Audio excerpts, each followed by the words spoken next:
live on Facebook, YouTube, Twitch, and blasttheradio.com.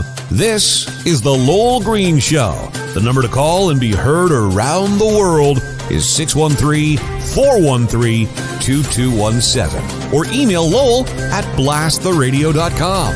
And now, here is Lowell Green. Thank you, John. John, the other day, I think you mentioned the fact that you like to cook. Am I right on that? I love cooking. Do you make soup? That's not really cooking, but yeah. Well, yeah, it's cooking.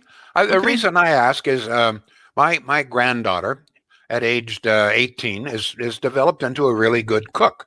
So she spent the night with us last night here, and yesterday she and I made spicy fish soup. Ooh. Oh, man, that's good. I'm going to have it for lunch. Can't wait. I got to rush through this program so I can have my spicy fish soup at the end. Hey, by the way, thanks. I'm already in trouble. The first comment in, soup is cooking. Yeah, absolutely, soup. I love soup. Oh, man. I wish, you know what? I wish that there was a place in town that sold soup and a sandwich. I don't think there's a restaurant in town that does that. Ooh, remember boy. Remember the Seinfeld series with the soup Nazi? Soup Nazi. Yeah. And the people would line up for the soup from the soup Nazi, and when they did something that he didn't agree with, they said, "No soup for you." Oh, there has to be a place. There has to be. I don't think so. Listen, wow. Yeah. I want to get down to business here. Yes, sir. I have a question for all of my listeners, viewers. In your opinion, folks, can this city council get anything right? Very clearly, all kinds of huge mistakes were made by this council concerning light rail. I don't think there's any question about that. They can't even manage to get a vote on calling a judicial inquiry into what went wrong. They shut off the microphones and the majority of council nods its collective head. So the question, I don't know how many people realize that, but there were a number of councillors, those capable, I guess, of some sane thought, that said, you know what, we need a judicial inquiry into this. A lot of things have happened here. We know the public has a right to know. But so when they're trying to debate this, I think most people know this by now, Diane Deans is raising an issue, and the mayor just shuts off her microphone. So that ended the debate. And as a consequence, they never did vote on the issue. The issue of, should we have a public inquiry and judicial inquiry was never went to a vote in city council. That's how incompetent this city council is. There's one example. And this is the same council that refuses to even consider modern methods of converting garbage into electricity. They all claim on city council that they want to cut down on emissions and that we've got to get progressive and modern and create electricity with biofuel and wind and solar and all the rest of that really, really good stuff. But one of the best ways to create electricity and cut down on emissions is through what is called high efficiency incineration, something that's been around the world very, very, very successfully for more than 50 years. Why, they even have incinerators in Canada, believe it or not, that work very well. But this council is so regressive, so behind the times, it won't even consider. Instead of that, this is a council that says, oh no, we can't have a modern method of creating electricity and getting rid of our garbage. No, what we need are more dumps in the center of our city. We're going to have bigger dumps, bigger dumps and stinkier dumps in the center of our city. So this is the same council refuses to even consider. And by the way, there is one councillor, and I like him. He's a friend of mine, but I've got to mention this. Eli L. Shantiri is one councillor that actually a number of years ago went to Sweden along with several other city councillors of the day to see how the incinerator system worked there, came back with all sorts of glowing reports. Nothing ever happened. So instead of having a modern method of burning our garbage, getting rid of our garbage, and creating electricity like they do in Vancouver and Vienna and Oslo, Norway, and Copenhagen, and most civilized nations on earth, no, we're gonna dump more garbage in dumps, pollution, emissions. But that's what this so-called progressive council is going to do. Now, so my question is there anything that they seem able to get right? Because there's another story here. Because while refusing to consider turning garbage into electricity, this is the same council that has voted to shut down all gas-fired electrical energy in the next 9 years. They actually voted for that. In fact, about 36 municipalities have voted. Oh yeah, no, we're going to get rid of all gas-powered hydro and nuclear within the next 9 years. What? IESO, which is the agency that handles all of this, and you can go, as I've mentioned 1,000 times, IESO.ca, says, wait a minute, if you get rid of gas to power your electricity, first of all, your electricity rates are probably going to double, treble, quadruple, whatever, and you're going to have rolling blackouts because we can't possibly get enough power if we don't have nuclear. Nuclear and gas provide about 65% of all electricity that we use in this province. So our city council has voted to get rid of that. But at the same time, this is the same council, just to show you how ludicrous this is. So they vote on one hand, oh, we got to get rid of gas and nuclear, 65%. And then the next breath, they say all vehicles sold in Canada, in Ontario at least, have got to be electric. So wait a minute. All vehicles by 2030 have got to be electric, which will more than quadruple the power we need. But at the same time, we're going to get rid of gas and nuclear. I mean, how can sane people even suggest those two same things? It's unbelievable. But perhaps the craziest decision of all, and I don't get this.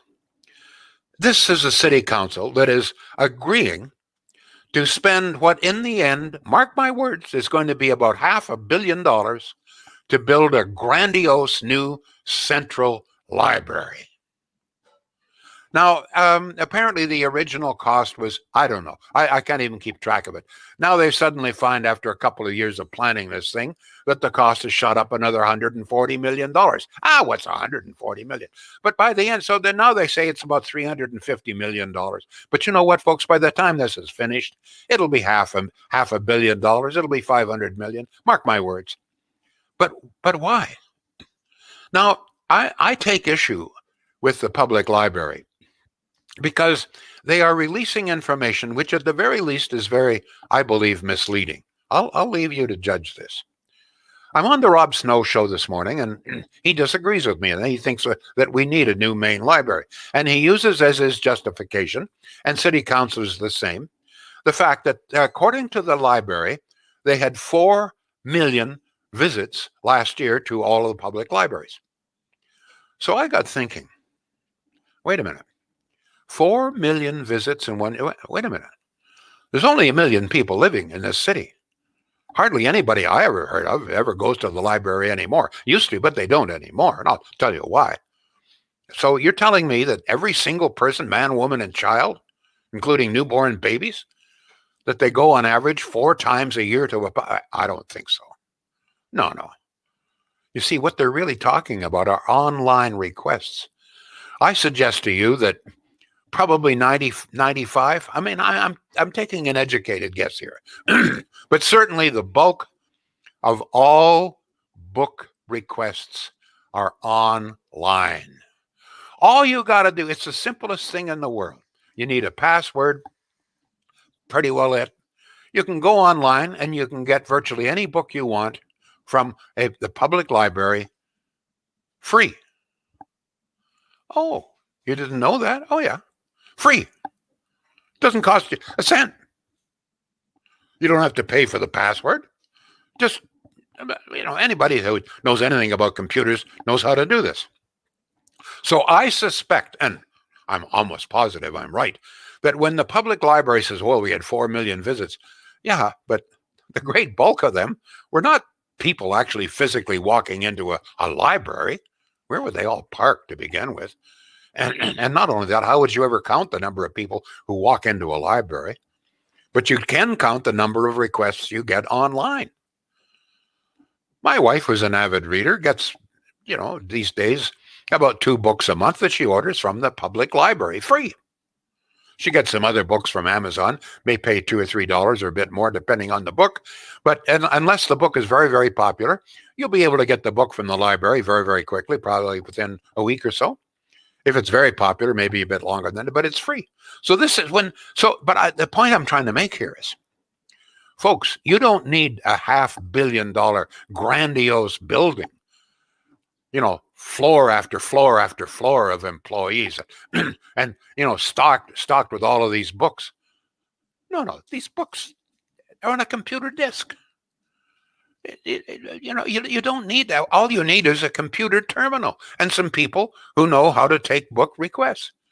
You may need a small office. You need an office, obviously, someplace with computer terminals. But why do you need a $500 million building filled with employees to fill online requests? Come on. So I don't understand. Beats the hell out of me why this city council would approve that. $500 million. And you know what really gets me? You ever walk down Rideau Street these days in broad daylight? What do you see? Well, almost without exception, you're going to see 1, 2, 3, 4, maybe more people sleeping on the street. If we really want to spend $500 million on a building, how about a few buildings, apartment buildings, staffed with nurses or other mental health experts or whatever, to house the homeless? It was if we want to spend $500 million, I say, you know what? Let's get the homeless people off Rideau Street before we build this grandiose public library so that we can order our books online. It just really begs the question as to if anybody on this city council really is aware of what's going on, is aware of the real world out there. And as I say, this is a council that prefers to dump its garbage in the center of our city. You don't think that, like, on the Carp Road is the center of the city? You're bloody right it is. All new houses all around there. It's right in the middle. I mean, it's within, a couple of stones throw of Canada. It's the center of our city. We're talking about expanding these dumps, dumping more garbage, rather than a modern incinerator. They won't even discuss it. I've got several other topics. Any comments on this so far, John? Absolutely. Cheryl in moments ago. By the way, you can post on Facebook, YouTube, Twitter, Twitch, whatever platform you're on. You can text us as well, 613-413-2217. Great idea, Lowell. Homeless should come first. Chrissy says, exactly. I agree, Lowell. Money for humanity and money for old age and seniors' homes. Now that would be money well spent. Never mind a library. Kim is on Facebook saying, bravo, Lowell. I hear you on the people on the street, though. I could not agree more. The lack of affordable housing is a serious issue. Kelly says, housing the homeless and mental health help. Great idea. Peter, moments ago on Facebook. Libraries are great. Often it's for internet uses. I was on library board for almost 10 years. Most libraries are lucky to get new buildings. Watson and crew, like all liberals, like to spend money. Is this another SNC make work project? Peter asks. Rick, the future is being mandated by the know-nothing dreamers. Murray says, how do you like the New World Order so far? Anthony says, Lowell, you think the garbage disposal is a stinky issue? Here in Brantford, a community where most people drive elsewhere to work, i.e. Hamilton, Burlington, and the GTA, our brilliant council is making more bicycle lanes. There's one that goes maybe 200 yards between two main streets in the north end. It's been there for about 2 years now, and I have never seen a single cyclist on this stretch of roadway. Well, they did the same thing on Richardson Side Road here. We're out in the country, and instead of fixing the roads as they exist, they put in bicycle lanes. I think that in the 3 or 4 years since they've done this, I think I've maybe seen three cyclists on these bike lanes. It's madness. This is crazy. Don't forget, this is the same council, and I know I've said this before, but this still just shakes my mind. This council just approved to scrap all gas-fired production and nuclear within the next 9 years. And in the same breath say we're going to have only electric vehicles in the next 9 years. How could sane people say those things? Excuse me. over the years, I haven't really been all that critical of city council. I had many questions about light rail, which turned out to be right. But for the most part, I've kind of left them alone. I always thought that Jim Watson, while pretty bland and unimaginative, it was an honest guy. And I think he still is honest. But I think that increasingly, I think that these people, led by Jim Watson, are just totally out of touch with reality. Totally, they live in some sort of pipe dream. One of the problems is when you get people who have the legal authority to impose their pipe dream on you and charge you for it, now we got a problem. And that's what it is. This is a pipe dream. If you think that we can get by in this province without gas and nuclear, 65%, and at the same time increase the load by about 400 times with electric vehicles, if you really think those two things are compatible, then you're nuts. And I think city council in this is nuts as well, just as they're nuts for going to spend $500 million on a grandiose building for a computer terminal, for God's sake. Now, on another topic, I know I have to get a word in here for Shields, but on another topic, what the hell is Doug Ford thinking? Like, I mean, has 2 years or whatever it is in power just warped his brain completely? I've always a lot of respect for that, and I still have respect. But this decision concerning restaurants and bars and small business, this is crazy. We had over 15,000 people in Canadian Tire Place last night. Thank God we beat the Leafs. But 15,000 people shoulder to shoulder, most not wearing masks, by the way. But just around the corner is one of my favorite restaurants, and they're only allowed 50% capacity. What the hell is that?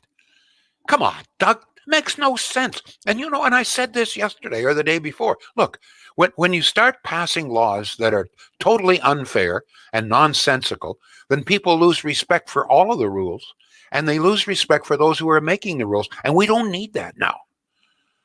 Now, I had expected that today we are led to believe that you would change, say, we made a mistake. Sorry about that. We're going to open the restaurant. But apparently we're going to have to wait another week or so. Why? This is nuts. 20,000 people, Scotiabank Place or whatever the hell they call it in Toronto for the game. 15,000 here, Canadian Tire Place. And we can only put 20 people in a big restaurant? Come on. Crazy, stupid, nuts. And you know what? It's really harmful. We need people not to be skeptical about this. We need people to believe the rules and believe the people making it. You can't believe that kind of stuff. That's nonsense. It's crazy. Come on, smarten up, Doug, for God's sake. This guy, the Dr. Moore, or whatever the hell he is, apparently this decision is, well, we have to wait, he says, and see the results of what happens after Thanksgiving. Well, you didn't wait to let 20,000 people into Scotiabank Place. You didn't wait to let 15,000 people into Canadian Tire Place. Why does Fratelli have to wait in order to put some people in his restaurant? For God's sake. All right, I have to calm down here. But you know what? Stupidity drives me crazy. Ordinary people on the street, you want to be stupid? Okay, be stupid. You're not affecting me. But when people who are making the laws and rules for me are stupid, now I got a problem. Shields. No problem with Shields. Okay? This is a great company. And I've said, and I'll say it again, don't be misled. A lot of misleading information going on. A lot of assumptions are that you're going to get better prices, better service, etc. from big box stores.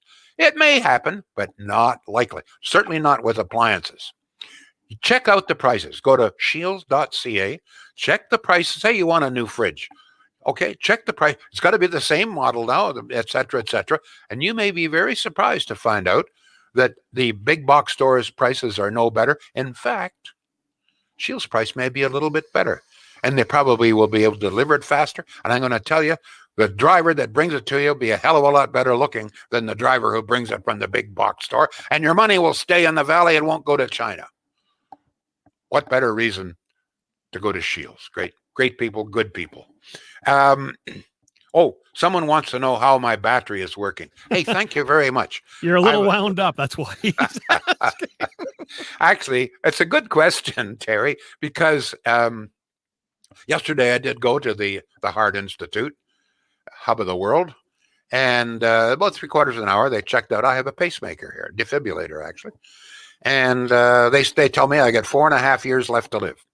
Well, got 4.5 years left on my battery. Okay, so when my battery runs out, so do I. So that I won't be with you at that point. Thank you very much. Thank you very much. We're gonna hook you up to a windmill, Lowell. You'll be fine. Oh yeah, sure. I can just hook up to a solar panel. Yeah, just carry a solar panel over my head here. Right. See how it comes full circle? John, have you got some more texts coming in? Yeah, here? we do. Craig is a regular user of the public library, he says. Cheryl also says, But wait a minute, hold it. Yeah. Holding it. Okay, wait a minute. Craig, do you actually physically go into a library or do you avail their services online? That's the question. Now, some people obviously do go in, but I think it's a very rare people used to go in, but now, I mean, why would you go to a library when you can just simply order it online for nothing? Now, as I understand, Craig, if you actually go in, that's good. I'd be glad to hear it.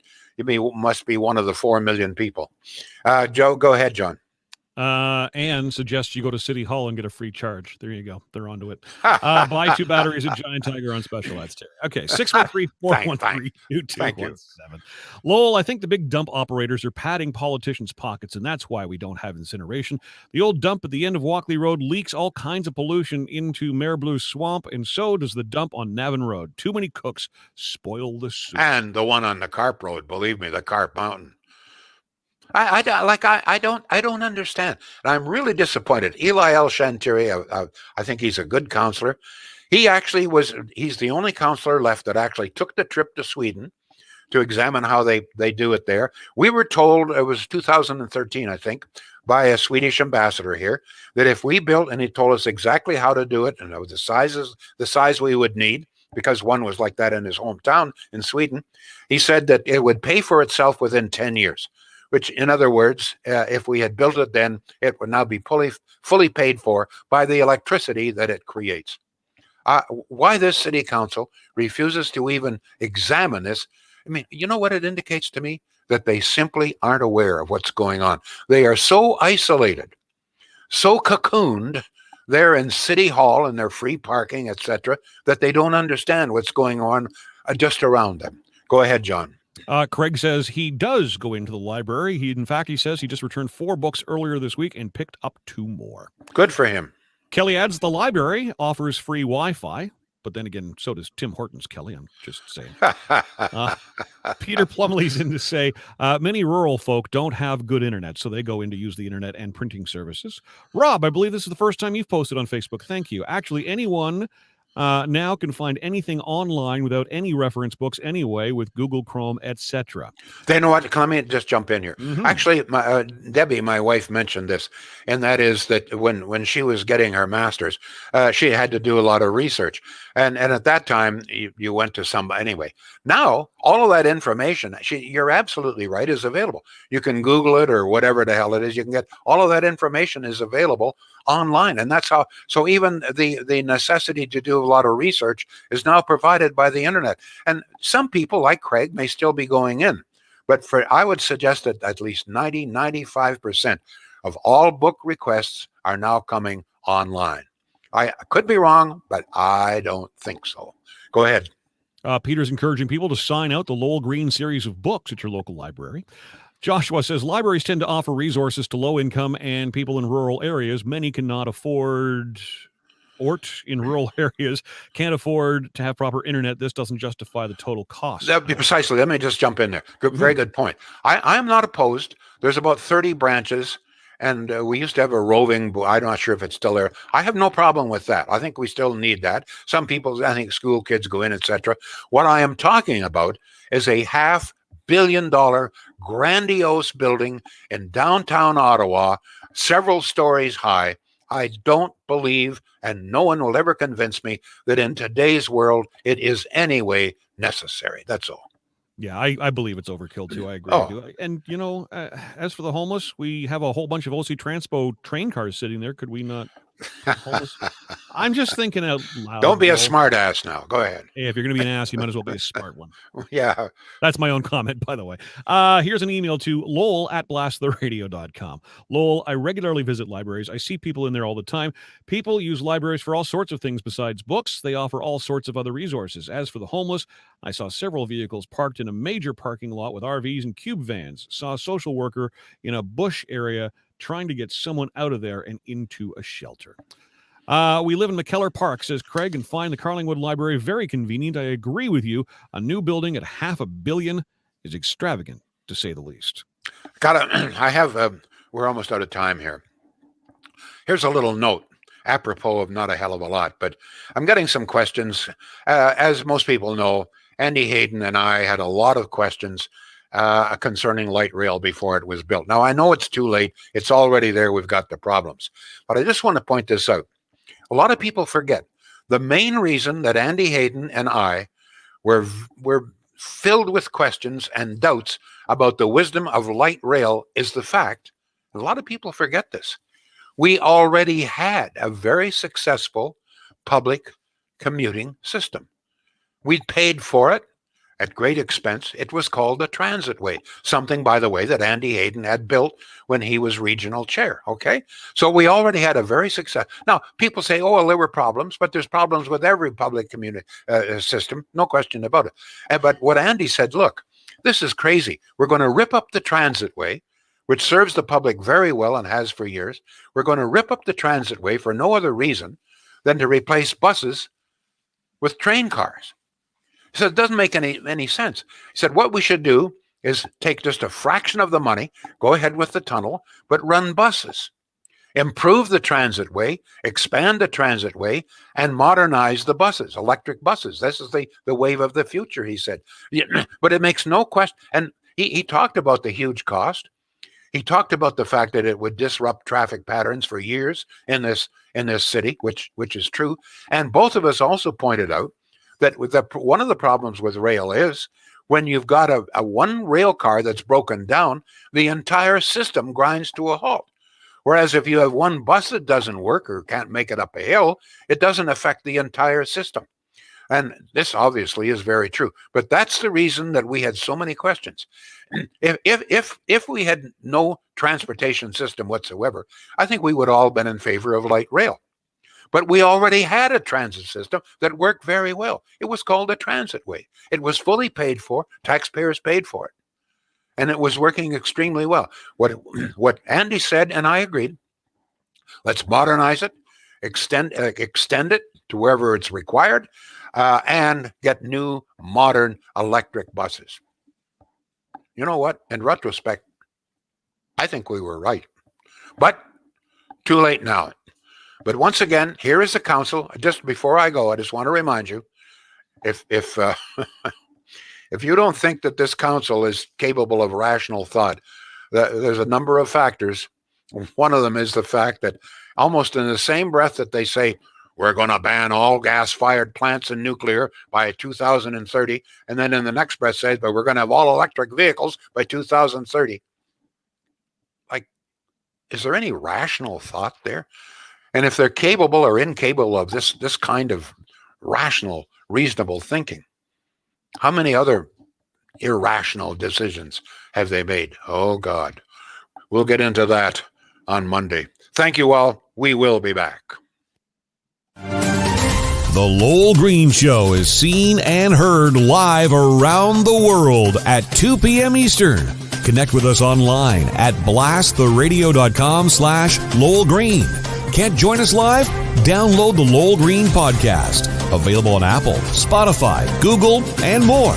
Ask your smart speaker to play the Lowell Green podcast. This is a production of blasttheradio.com.